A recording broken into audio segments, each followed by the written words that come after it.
My woodworking background goes back to school with woodworking O-level, so that was what I was good at, so that's the direction I went off in. I studied wood machining for 4 years as an apprentice at the Austin Morris car production plant in Cowley in Oxfordshire. And we were producing their office furniture, general maintenance and all sorts of things. So I got a good grounding in, I'll say, general carpentry techniques.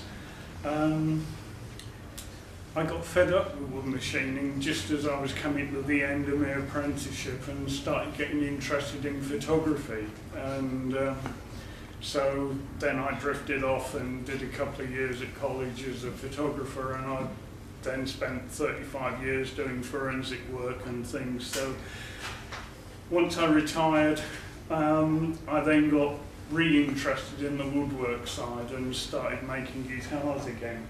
The first guitar I made was an apprentice piece back in 1972. You know, there's obviously going to be, there's probably not many here of that sort of vintage. So yeah, so I actually made 2 guitars then.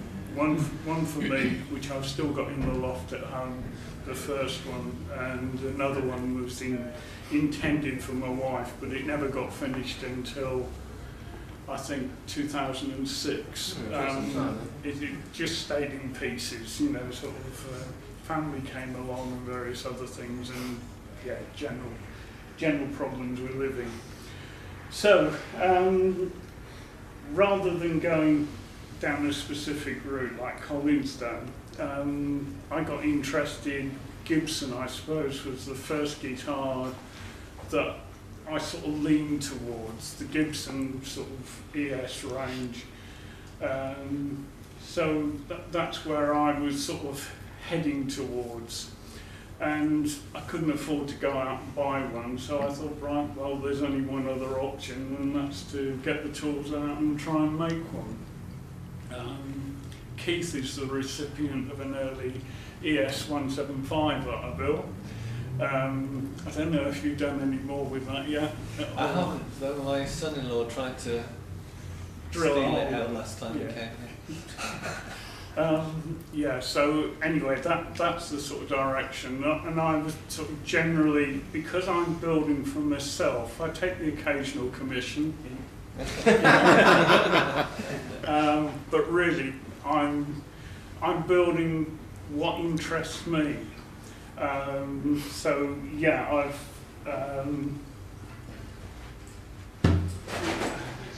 sort of the early one was sort of a D28 look-alike, you know, so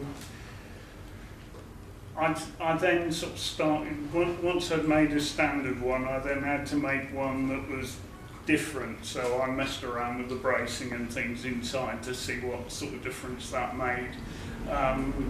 Didn't really like it, and then sort of moved on to yet another model, and gradually I've sort of evolved, and at the moment my preference for building is towards Falcate braced guitars. So rather than having a fixed X brace across there that sort of crosses sort of between the bridge and the sound hole, the Falcate bracing arches through between the bridge pins and then up on both sides, and the smaller arc here and a couple of straight ones. So the bracing itself is completely different, and to me it seems to open the soundboard up, because I feel that the X brace really is restricting. You glue the sound brace right the way across, so that's virtually fixed and it's only up movement. Whereas with the Falcate bracing, I feel that the only piece that's linking the two halves of the soundboard is the bridge and the bridge plate behind it. So to me, the whole of the rest of the soundboard is able to move more. That coupled with back bracing changes rather than straight ladder braces across there. I'm now using what I'll call a live back, and that's like a little star shape there with a couple of other small ladders in, and again it seems to give a lot more projection. I'm going to get Keith to come and do a little demo with it.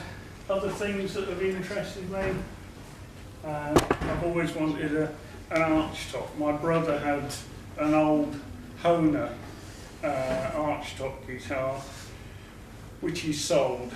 I was trying to nick it off him, but he sold it. So I ended up having to build one of my own. This is probably one of my last creations at the moment. So anybody wants to have a mess, please do. And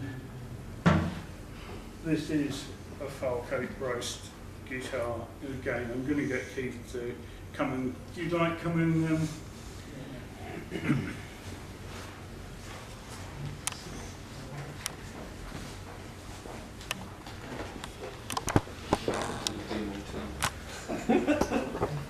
Dream team, did you say? Check some demo.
hold that sound in your head, and if we swap over there to a standard X brace, and Hopefully it's the same thing. same thing, yeah.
To me, there was a lot more volume and range coming out of the Falcate brace guitar than there was out of the D28, but I'm obviously going to leave that to your own ears as to what you think on those lines. Right, well really I'm open to questions. I know it's only a few minutes in, but unlike the others, not being a professional luthier, I don't have the same sort of background to actually go into a great deal of detail. I build what I like to build. Hopefully, other people like what I'm building, and I just take it from there. So if you want to fire any questions, please do. With the Falcate bracing, you put carbon fibre on the top of them. Have you ever tried one without the carbon fibre? Is there a difference? It is different. It's still quite loud. The only difference I did with that guitar compared to ones with the carbon fibre on is that I made the braces slightly deeper to compensate for no carbon fibre on there. The braces are actually laminated. They're between 5 and 6 mil thick. With vertical grain, 3 laminations built around a former. With the one without any carbon fibre on, I use spruce for the outer parts of the lamination and sapele for all the inner one. So that was the only difference on that.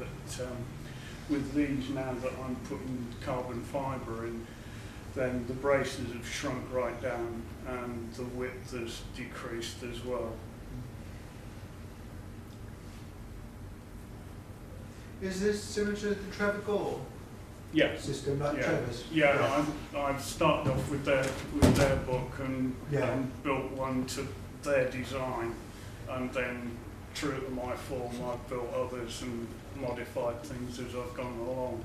Yeah, because yours is the first one built from his design on that Falcate that I've heard that I really, really liked. Oh, thank you. I've heard others that people haven't been quite so successful in doing it as you have. So Yeah. really, really well done. Thank you. Is the carbon fibre to retain its shape? Is that laminated as well, or is there something else? It's to add stiffness without putting bulk in there. You can reduce the size of the braces down, and then the carbon fibre is laid underneath the brace and along the top of the brace. That's held in place with resin, and really, as the top vibrates, as it, say, goes up, then the lamination that's between the soundboard and the brace tightens and stops the vibration going too far. And as it goes down, then of course the lamination across the top tightens. So it tightens the top up, but without the weight of the extra bracing. But it goes on actually as fibre, not as a strip.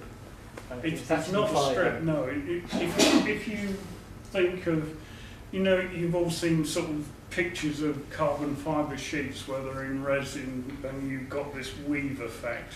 Well, if you take one of the strands out, it's not a single strand, there's, what, 3,000 fibres within each of those threads that go through. If you take one of those and you lay it across the top and bottom of the braces, and then you coat it with a resin to actually set it in place. But there is no tension. You can't put tension on it because it's curved. As soon as you tighten it, it just comes off. From experience.